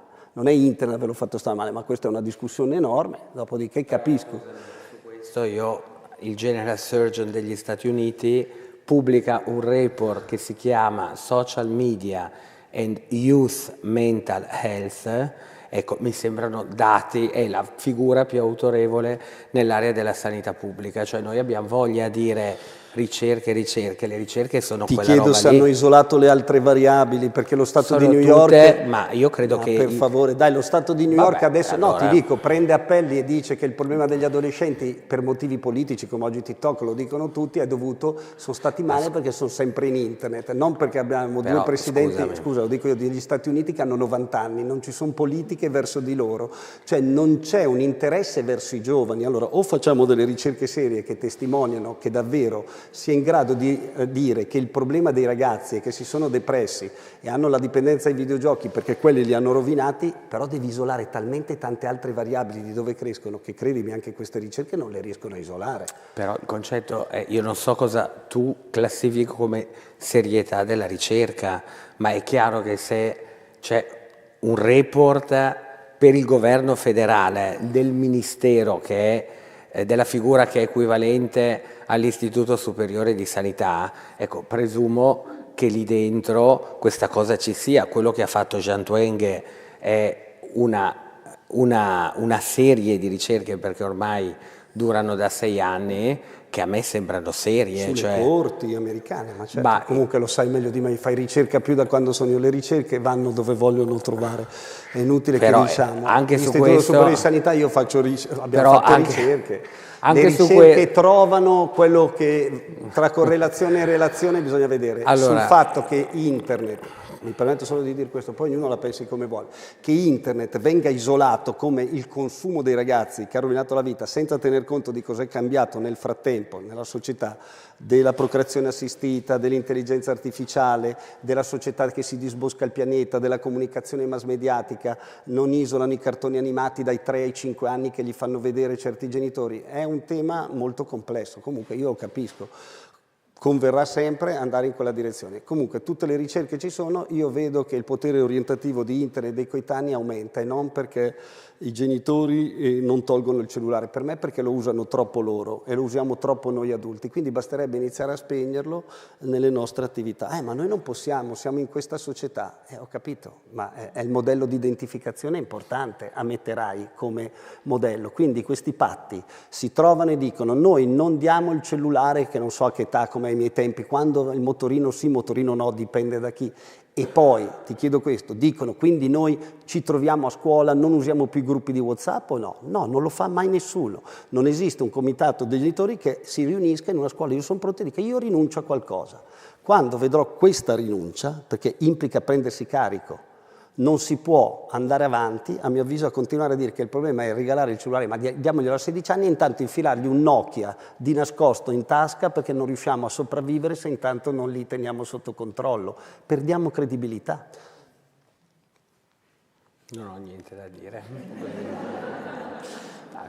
Ma io sarei per fare i patti insieme, 12 anni, decidiamo l'età, dai, lo facciamo assieme. Mi dice, da quell'età in poi insieme tutti gli adulti smettono di essere nel gruppo di WhatsApp a parlare male degli altri. Siamo pronti o sai che non viene nessuno? Ma, guarda, io la cosa che sento è che in questo momento le neuroscienze stanno dando evidenze incredibili sul fatto che noi abbiamo un problema serio. Abbiamo, con il tabacco, siamo riusciti solo negli anni '80 a dire che era un serio problema per la salute degli esseri umani, perché prima era impossibile dirlo. In questo momento, quando tu dici anche mancano ricerche, le piattaforme stanno facendo tonnellate di ricerche per cercare di individuare i vantaggi che ci siamo portati a casa nella nostra vita con il loro contributo. E rispetto al tema dell'età evolutiva, io sono un medico, se io guardo che cosa ha fatto la tecnologia applicata alle scienze mediche, scopro che ha allungato la vita media di circa 3 anni negli ultimi 20-25 anni. Se io guardo quali sono i dati dell'applicazione delle tecnologie, dell'ingresso delle tecnologie nel mondo della scuola, quello che ci portiamo a casa è che in realtà c'è una riduzione molto significativa di tutta una serie di indicatori relativi ai funzionamenti cognitivi. Quindi non c'è ad oggi una sola ricerca che racconta i vantaggi della virtualizzazione dell'apprendimento e abbiamo moltissima evidenza degli svantaggi. Ora, io non so in base a quale parametro si dice che una ricerca è seria e che una ricerca non lo è. A me sembra che in questo momento le ricerche molto serie sollevino un problema di cui come comunità dobbiamo assolutamente tenere conto e di cui i patti digitali, secondo me, investono, acquisiscono, ecco, una consapevolezza che tutti dobbiamo avere. Dopodiché, se ci sono ricerche che dicono il contrario, secondo me devono essere portate al mondo dicendo stiamo andando nella direzione sbagliata coi patti digitali, però non basta dire una è seria, una non è seria. Ma non basta dire io ho le ricerche, perché anche sui videogiochi all'inizio dicevano tutti che li rendeva così e adesso vanno molto più campo. Doveva essere pieno di dipendenze da internet, lo sai, e non ce n'è una sui manuali diagnostici se non quella del gaming disorder che ci vanno con cautela. Comunque sono pienamente d'accordo con te. Quindi, perché lo trovo incredibile, l'avevo detto prima, di internet non voglio parlare. Infatti io non ho profili social se non quello professionale. A me basta che gli adulti diano un buon esempio. Su questo sono d'accordo su tutto, oltre a guardare le ricerche e fare. Basta che ci togliamo tutti quanti, iniziamo. Continuare a dire che mentre costruiamo una vita così, in cui l'unico lavoro certo per i bambini, questi sono dati scientifici, anche questi, l'unico lavoro certo per chi oggi entra nella scuola secondaria, 2 lavori su 3 non sappiamo quali saranno, 2 lavori su 3 dei nostri figli e studenti, forse ne faranno 5 o 6 e devono essere ancora inventati. L'unica certezza è saper usare internet e produrre un videogioco. Quindi, mentre, cioè, i nemici della scuola italiana, non è un problema di digitalizzazione per me, te lo dico davvero, a me non me ne frega niente di digitalizzazione, ma che messaggio dai a dei ragazzi che oggi nella scuola secondaria di secondo grado devono spegnere il cellulare perché sennò l'insegnante non è in grado di fare lezione perché c'è il grande distrattore. È un problema di fargli sentire che c'è un futuro. Quindi su questo vado avanti. Comunque io sono d'accordissimo. Sarei per chiudere immediatamente tutto l'utilizzo di certi gruppi di Instagram e di Facebook e di TikTok dai 18 anni in su. auguri, perché nessuno intende rinunciare a questo, se no non governi, non fai. Quindi io è solo questo che dico, questa contraddizione tra quello che proponi in nome della salute mondiale, via dicendo, continuerà a far indebolire, e su questo non torno indietro, l'autorevolezza adulta, in nome di ricerche che dicono, che fanno, poi però sono i vissuti, le rappresentazioni che governano i comportamenti dei ragazzi. Ci sono ricerche da sempre che ci dicono che guidare sotto effetto di alcol e droga non lo dovresti fare, lo fai, che la droga fa male, ma non riusciamo a convincerli i ragazzi. Quindi l'approccio preventivo deve tener conto di questo assetto. Peraltro, secondo me il paragone col tabacco è giusto, ma parzialmente, perché dal tabacco tu speri che uno ne esca e non rientri più. Voglio capire cosa vuol dire oggi uscire da internet per un ragazzo che poi da 19 anni in su, se non usa internet all'università non si iscrive. Lo sai, cioè ci sono adesso, vediamoci alle medie, d'accordo. Tu insegni all'università come me, cosa fanno i ragazzi all'università? Tu un'università dice, cioè se noi trattassimo gli studenti universitari come vengono trattati fino a 6 mesi prima in alcune scuole, lascia stare la digitalizzazione, ci caccerebbero dall'università. Hanno tutti la borraccia biotermico-dinamica che si dissolverà per il bene del pianeta, ricostituendosi in un albero, mentre noi non potevamo bere davanti all'insegnante. Mangiano la melanzana alla parmigiana normalmente, le cremine e tutto, e aprono il computer e sono connessi. Un'università che sequestra il computer non avrebbe un iscritto. Allora, questo tipo di comunicazione è complessa, fermo restando la serietà delle ricerche che ovviamente tu citi e via dicendo. Cioè non bastano le ricerche di salute mentale, c'è un comportamento adulto che è un modello di identificazione che fa perdere o fa assumere delle credibilità. E quindi io non riesco a smetterla di chiamarli pianti digitali, perché ogni volta che ne nasce uno, pensa che i primi che mi hanno chiamato a fare, era 16 anni, era l'età in cui decidevamo di regalarglielo. Perché non torniamo a 16 anni? Perché non ce la facciamo noi a resistere a 16 anni, a dargli il cellulare. Opinioni differenti, non necessariamente in contraddizione l'una con l'altra, perché volendo guardare bene una composizione ci potrebbe essere, nel senso che la gradualità dei patti poi serve per rendere autonomi, e perché no, se proponiamo i patti di regolamentazione per i ragazzi e per i bambini, un occhio al nostro comportamento adulto. Questo lo dico anche perché le persone che ci ascoltano non siano necessariamente disorientate da posizioni contrapposte, ma si possa fare anche una composizione. Per fare questo show. Ma perché io poi volevo fare la sintesi. La società dissociata. Un po' di audience. Esatto. Adesso tiro una scia, così domani finalmente riprendeteci, diventiamo popolarissimi. E poi dovremo andare a dire ai ragazzi non farlo, però noi siamo composti, fosse venuto il show a quest'ora. Bene, allora andiamo adesso anche all'ultima domanda di questa serie, perché poi lasciamo spazio alla dottoressa per qualche rilancio e anche ai commenti e alle domande che ci arrivano da casa o anche dalla sala. Allora, per concludere, vi chiediamo veramente di rivolgervi a tutte le persone che ci ascoltano, naturalmente in primis agli educatori, con un messaggio che voi vorreste lasciare. Questa era una cosa che abbiamo condiviso prima dell'incontro, vi sarete anche preparati probabilmente. Quanto deve durare il messaggio? No, su questo avete carta bianca e potete anche scegliere se mandare il messaggio alla comunità educante, quindi intendetela come meglio preferite, o anche direttamente ai ragazzi, perché questi incontri sono seguiti anche dai ragazzi. No, i ragazzi, ormai li incontro tutti i giorni.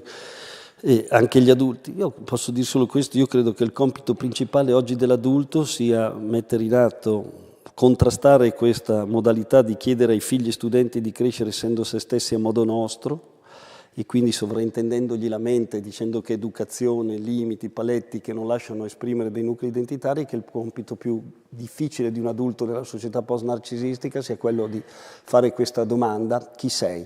Provare a interessarsi, provare a comprendere, perché su questo credo che anche qui le ricerche l'abbiano testimoniato, i figli sono diversi, nascono con delle dotazioni diverse, sempre più spesso la famiglia oggi i processi di attaccamento li deve sostenere, come si diceva, ma delega funzioni, quindi i figli sono soggetti a modelli di identificazioni molteplici, non solo mass mediatici come veniva detto, o di internet, e quindi oggi il tema è essere un genitore capace di essere diverso a seconda dei figli, secondo me, cioè di declinare la funzione di papà e di mamma in base al soggetto che ha davanti, che non è assecondarne l'onnipotenza, ma a favorire la nascita di nuclei identitari. Lo stesso vale per gli insegnanti, processi di identificazione. Ma tu chi sei?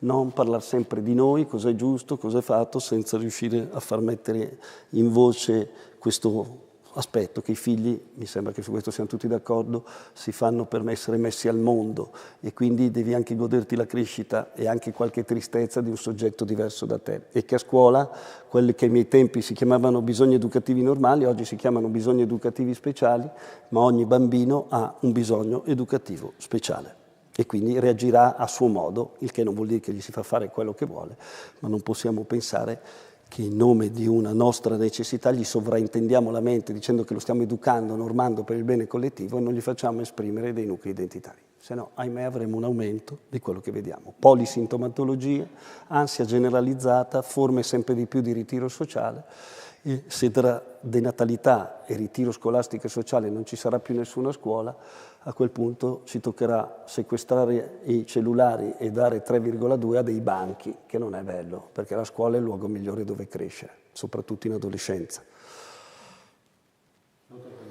Io direi in continuità davvero agli adulti oggi di essere davvero meno spaventati, perché più sono spaventati, più sono spaventanti, più non servono a niente nel percorso di crescita. E l'altro aspetto, coglierei molto questa cosa che ha detto Matteo, cioè alla fine l'adultità è quella cosa che i ragazzi vedono negli adulti che hanno a disposizione, ed è anche ciò verso cui tendono, quindi sentire, cioè lavorare sulla propria adultità, sapendo che implicitamente fornisce un riferimento, e l'ansia non è sì come me, ma guarda quanto è bello essere adulti, ecco, innamorati della bellezza dell'adultità, perché io te la racconto tutti i giorni con la mia vita.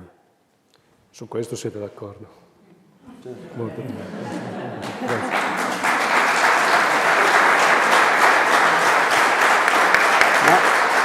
Mi sembra che siamo d'accordo su tutto. Io sequestrerei il cellulare agli adulti e lui ai ragazzi, ma per il resto è tutto uguale. Grazie veramente a tutti e due. Dottoressa, a lei la parola adesso.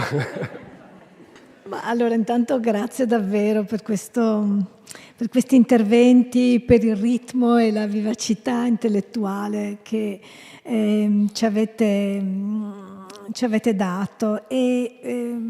Ma un pensiero che ho fatto sentendovi parlare è che direttamente o indirettamente avete parlato di prevenzione. E allora pensavo che forse la comunità educante ha questa responsabilità di mettere un po' le mani in pasta e di cominciare a parlare con i ragazzi, non sempre dei ragazzi. E allora pensavo volevo così accendere un lume di speranza con un bel esperimento di un testo, un libro che ha scritto Christian Raimo con degli adolescenti, suoi alunni di terza superiore di un liceo della periferia romana, in cui ha chiesto a questi ragazzi di fare e di scrivere delle riflessioni sulle tematiche per loro cocenti, i voti, le bocciature, cosa significa, che cos'è la scuola, l'istituzione scolastica, le loro abitudini di vita, il fumo, come mangiano, chi li fa da mangiare, se fanno da soli. E sono emerse delle cose che per me sono state molto interessanti da leggere. Intanto hanno anche citato il dottor Lancini, non so se lei lo sa, ma conoscono, citandolo come uno psicologo che lavora con noi adolescenti. E poi due cose mi hanno colpito tra le tante di questo libro. Il primo, che questi ragazzi dicono, insomma, noi ci sentiamo rappresentati fondamentalmente da degli adulti sbagliati che parlano di presunte tematiche giovanili. E poi, no, questa era degli aspetti... per dire quello, no, questa era proprio... dice cazzate. Ma dopo, cioè, è molto interessante questa cosa dopo quando la citano. E poi un'altra cosa, loro dicono, con la pandemia la scuola ha cominciato a dire che la famiglia non funziona, la famiglia ha cominciato a dire che la scuola non funziona, beh, noi questa cosa le sapevamo già e quindi credo che sia importante proprio questo fatto di scendere, anche noi clinici, noi che lavoriamo nell'istituzione pubblica, scendere in piazza, nelle scuole e parlare con loro e ascoltarli, perché dicono delle cose molto molto interessanti. Ecco.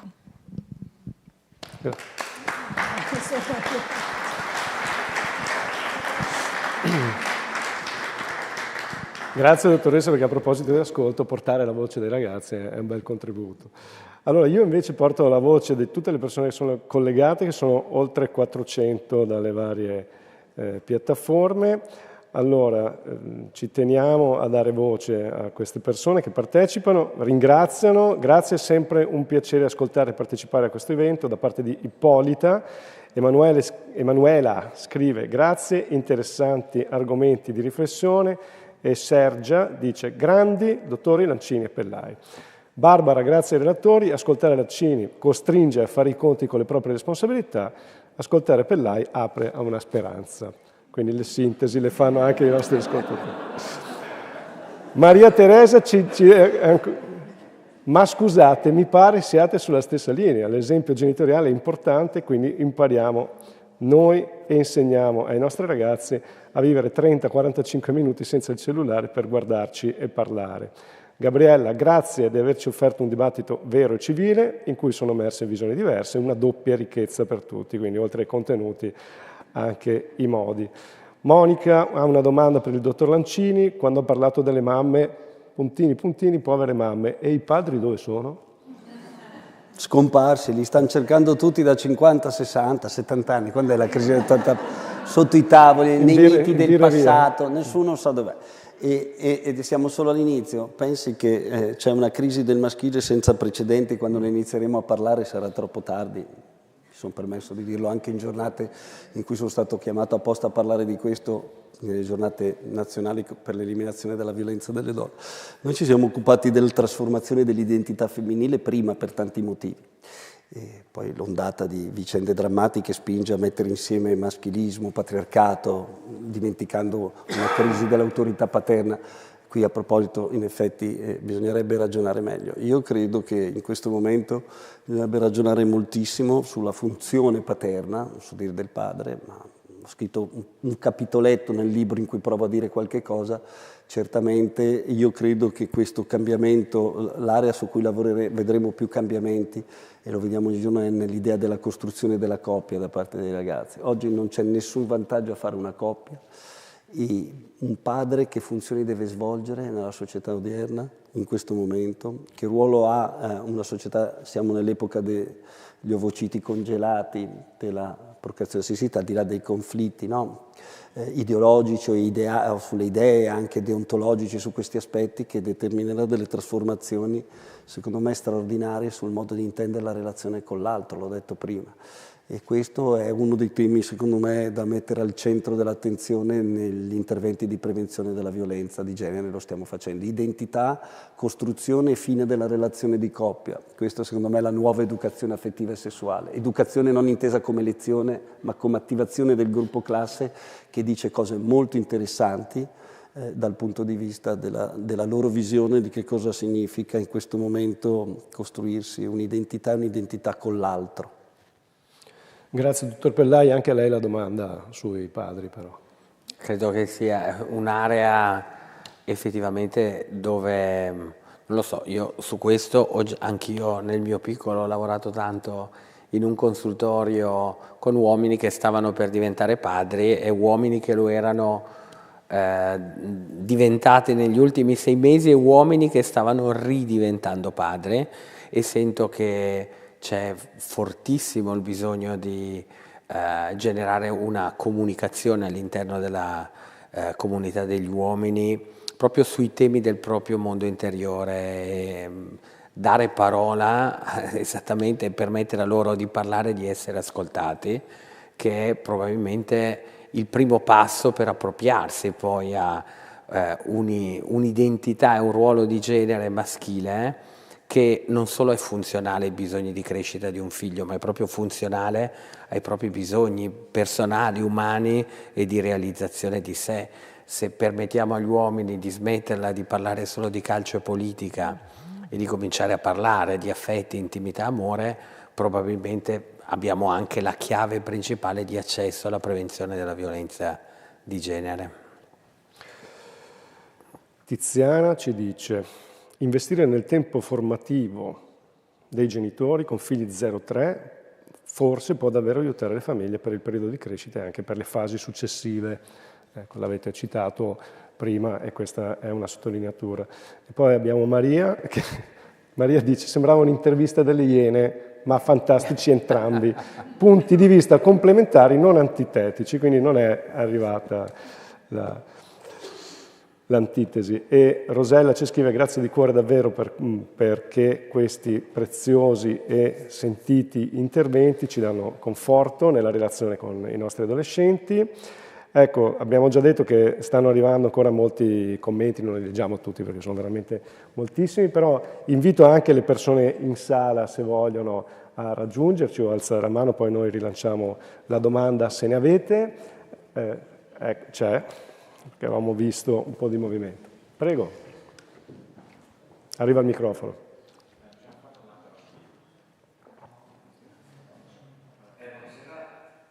Intanto molto interessante, illuminante davvero. Sono un insegnante di secondaria, quindi mi riconosco in tante cose, nel bene e nel male, di quello che avete raccontato. Vari interventi che ho visto in questi 3 anni, perché ho lavorato prima all'estero, sono 3 anni tornato in Italia, che mi hanno sorpreso ancora di proporre per esempio discorsi sul fumo e sul sexting fatti da poliziotti e con il senso di attenzione che se mandate in giro delle foto andate a finire in galera. Nessuno che si è preso la briga di andare un po' a investigare del perché i maschi chiedono per esempio questa prova d'amore alle ragazze, no? Quindi chiedere perché succede questo e imparare un po' le cose a minacce eccetera eccetera. Vedo molta paura nei ragazzi dell'errore e dello sbagliare a disegnare, per esempio insegno inglese che non c'entra, però insomma cerco di fare attività creative, sono sempre disponibili ed è vero che lasciati liberi davvero esprimono cose meravigliose. Quando faccio degli esercizi, che l'altro giorno semplicemente ho detto loro di scrivere una storia in 3 minuti su una persona seduta al tavolo e al ristorante si alza una donna e si siede davanti a lui o a lei, insomma la studentessa, sono venute fuori in 3 minuti delle cose spettacolari. Quando ho chiesto loro come vanno in italiano mi hanno detto tutti insieme sapesse che voti prof, perché mi hanno detto una cosa che non sapevo, insomma, che esercizi di scrittura creativa non se ne fanno. Sono passato per la Feltrinelli e qui a Padova e mi sono sorpreso che non c'è un dipartimento, un reparto di scrittura creativa, come non c'è una laurea, se non mi sbaglio, in scrittura creativa. Però vedo il loro desiderio e la loro voglia. Mi stupisco molto, per esempio, che non ci sia che l'assemblea di classe o quella di istituto vengono ancora considerati perdite di tempo da parte degli adulti, come dicevate voi, soprattutto, cioè, come diceva lei, dottor Lancini, non vedo l'interesse, come ho visto magari in Spagna, di avere un'ora obbligatoria alla settimana di assemblea di classe per parlare, perché quando li lasci parlare i ragazzi veramente cioè, stupiscono me, li ascolterei per delle ore. La mia questione era, ultimamente mi sono scontrato fisicamente con l'ansia degli studenti, no? Questa cosa che mi stupisce, perché quando ero ragazzo nessuno avrebbe mai detto ho l'ansia, avremmo detto sono depresso, sono giù, mi ascolto i Depeche Mode, i Cure, non lo so, mi viene voglia appunto a letto penso al suicidio, però questa parola io la considero importante adesso perché non riesco a capire come i ragazzi di oggi la vedano. Cioè, l'altro giorno ho capito in classe di inglese, esce una studentessa e sviene, cioè le sviene sempre, lo sapevo perché l'avevo vista, è nuova nella mia classe, non era mai successo con me, però è proprio svenuta e la madre mi ha raccontato che è un effetto dell'ansia. Stesso giorno di compito in classe becco una studentessa che sta copiando, non le dico niente perché non volevo insomma farla sentire male, però poi fuori le ho detto guarda che ti ho vista, prof cosa mi deve raccontare, mi sta venendo l'ansia. E io mi sono trovato impreparato a rispondere perché cioè per me io non so cosa vuol dire per loro, nel senso che io so cosa vuol dire leggendo, studiando, ma mi sorprendo che un 16enne, un 15enne la usi, e quindi volevo chiedere a voi primo se c'è un consiglio che potete darmi perché mi sembra un territorio veramente enorme che loro invece usano come dicessero ho sonno o ho fame, E anche perché vedo che nelle scuole, purtroppo, almeno la mia, per andare a parlare con lo psicologo serve la firma del permesso dei genitori, e mi chiedo come un tredicenne, un quattordicenne, un quindicenne, appunto non abituato a parlare di suicidio, o che sta, come mi è successo 3 anni fa, affrontando un percorso di transizione, possa dire ai genitori una cosa del genere e i genitori gli firmino il permesso per andare dallo psicologo della scuola. Ecco, non so se ho spiegato cosa vorrei sapere, insomma, sull'ansia, quindi.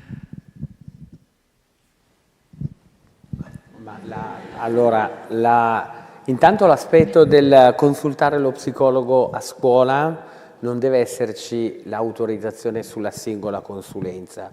All'inizio dell'anno il genitore dà l'approvazione al fatto che il ragazzo possa consultare lo sportello psicopedagogico, psicologico della scuola, e a quel punto vuol dire che il ragazzo poi autonomamente decide se farlo, se non farlo. Ecco, in generale questa cosa che chiamano ansia e che è lì, è uno stato di arousal emotivo, di sregolazione emotiva molto intensa, chiamano ansia perché non sanno veramente cosa c'è dentro e li fa stare molto molto male.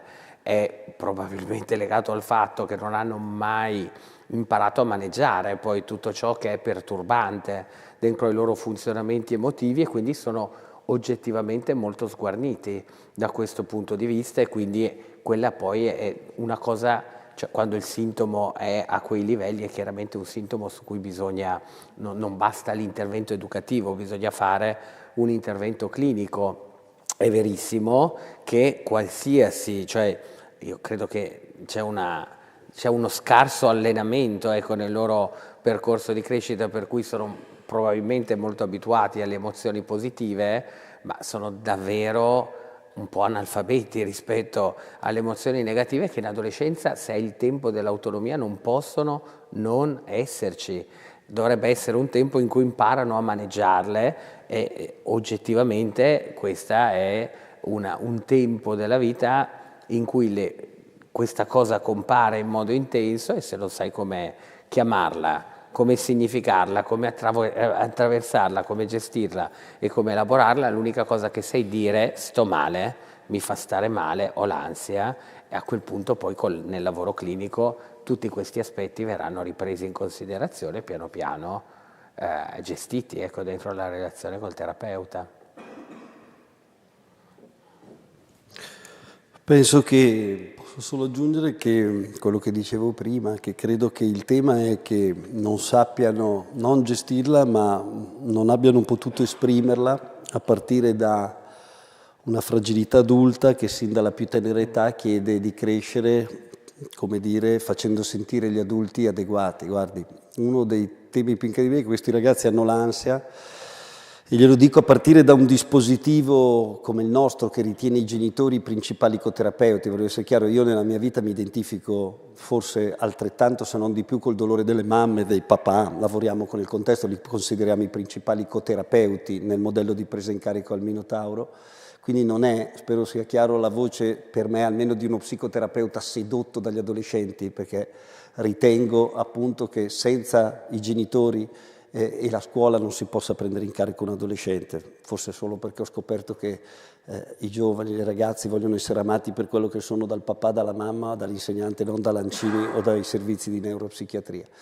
E mai come negli ultimi anni questi ragazzi che hanno l'ansia arrivano e ti descrivono il funzionamento psichico, affettivo e relazionale del papà, della mamma e dell'insegnante in modo molto più preciso di quando tu incontri il papà e la mamma e l'insegnante ti descrivono il funzionamento psichico, affettivo e relazionale di un figlio. È una cosa a cui non credo e tutti i giorni la vediamo. Cioè come se fossero stati impegnati, poi arrivano dei genitori meravigliosi con cui uscirei, in cui mi identifico, e ti dicono tutto, ma una sorta io ho fatto, io ho detto, e lui era di là in internet, a far cosa? Era in internet. Ma che, secondo voi che senso ha? No? Te ne fanno una descrizione a proposito di approccio, come fosse, se ti va bene, il cane di Pavlov che saliva con la campanella, cioè di questo tipo, come se la trama affettiva, emotiva, per questo io dico che c'è bisogno di un'alfabetizzazione emotiva degli adulti da questo punto di vista. Poi io penso che la scuola, e spero di essere chiaro, era il motivo per cui prima dicevo, fermo restando che anch'io non sono favorevole, non è che penso alla digitalizzazione della scuola, anche se penso proprio all'approccio, soprattutto alle secondarie, di adulti che dicono oh, internet c'è dappertutto, non può essere che questo è l'unico luogo dove non c'è, come approccio che va al di là, poi può usarlo o non usarlo internet. Penso che la scuola che io voglio difendere, l'ho già detto, fino a scuole pubbliche, anche alcune private, perché penso che sia il luogo migliore dove crescere. In adolescenza, se non sei a scuola, sei nel luogo, l'altro, l'unico peggiore della scuola, la famiglia, dove non devi essere a quell'età, che devi essere da altre parti, oppure peggio, in situazioni di comunità o di carceri minorile, quindi ben venga. Scuola, io lo dico, bisogna stare molto attenti perché a mio avviso chi continua a chiamare buonismo interventi, modelli seri che hanno compreso che oggi la scuola conta come titolo ma rischia di essere vuota di contenuto, che punta molto ancora sugli apprendimenti per singole materie, che punta molto ancora sulle interrogazioni di ripetizione, che non tiene conto della trasformazione, diventa un luogo dove inevitabilmente si coagulano degli aspetti. Hai bisogno di un titolo ma non ne cogli il senso. Oggi la scuola secondo me è un luogo molto più importante rispetto a quando dovevi alfabetizzare, ai tempi in cui mia nonna, che era una maestra del paesino del Bresciano, andava a scuola, perché è un luogo dove gli apprendimenti, meglio non avere ritardi degli apprendimenti, ma li accumuli, e anche se li accumuli li puoi recuperare, meglio non averli. Quello che non recuperi è quell'esperienza straordinaria fatta appunto di altri coetanei, fuori dalla casa, altri adulti diversi da te, via. E la scuola dovrebbe comprendere questo. Però io credo che questo sia molto difficile perché questo lo posso dire senza far nomi, è da circa 32 anni che lavoro e da 32 anni che lavoro con la scuola in ogni genere dove e tutti i politici di una parte e dell'altra, presidi importanti, me lo dicono da sempre. Che scuola ci vorrebbe, io lo sento da tantissimi anni, la sanno tutti, non una scuola sulle singole materie, ma non si può fare. E quindi l'unica speranza è costruire dei singoli processi di autonomia in nome di alcuni dirigenti che riescono a portarsi dietro un gruppo di genitori e insegnanti e costruire una scuola un po' più a misura dei ragazzi, che non è solo quella del collegamento, è una scuola che vada al di là della valutazione degli apprendimenti e di questi aspetti, proprio il luogo migliore dove crescere. Ora, come mettere assieme le competenze odierne e questo tipo di formazione scolastica, io credo che sia la sfida del futuro. Se non la faremo, io non voglio essere catastrofico, ma ricordo a tutti che nessuno avrebbe mai immaginato che il militare in Italia finisse. Era un'esperienza inimmaginabile per chi ha la mia età, ma a un certo punto non c'è andato più nessuno, e quindi siamo pieni di caserme vuote. Attenzione perché vado in giro, ci sono dei convitti in squadre di calcio di Serie A meravigliosi, le industrie ci pensano a fare le scuole, le famiglie, qualcuno ci pensa a fare le scuole. A proposito, la mamma spaccia internet, ma se un giorno arrivassimo allo scontro mortale tra mamma e scuola, io so su cui puntare i miei 50 cent, perché sono quelle che governano il mondo, che ci danno da vivere a tutti. Quindi bisognerebbe davvero fare qualcosa per difendere fino alla fine la scuola italiana, che è davvero il luogo migliore dove crescere per i ragazzi. Oggi tra denatalità e ragazzi che stanno a casa, noi dopo la pandemia incontriamo dei ragazzi, mai successo. Due cose. Uno, che si suicidano esplicitamente con gli incidenti per non far rimanere male papà e mamma. Quell'ansia deriva dal fatto che non riesci, vedi dei soggetti a cui non puoi esprimere i sentimenti più disturbanti, perturbanti, chiamiamoli come vogliamo. Quindi uno è questo. L'altro, ragazzi che vengono e dice ma sai che io sto a casa? Dico perché? No, gli amici li vedo, ma secondo me mi conviene stare a casa in internet che andare a scuola. Allora queste sono delle questioni sulle quali dovremo stare molto molto attenti, almeno chi ha a cuore la scuola italiana e non vuole che chiuda col suo pensionamento. Grazie dottor Pellai, grazie dottor Lancini. Siamo veramente in chiusura, ringrazio anche la dottoressa Eleonora Sale che è stata con noi questa sera, ringraziamo tutte le persone che ci hanno seguito sia qui in presenza alla Sala della Carità, sia le moltissime persone che ci hanno seguiti e contattati, che hanno contribuito da tutta Italia con i loro commenti e le loro domande. Vi aspettiamo domani alle ore 10 con Gianluca Gini e Michele Fioretto per un incontro dal titolo Quando le parole feriscono, il pericolo nascosto del cyberbullismo.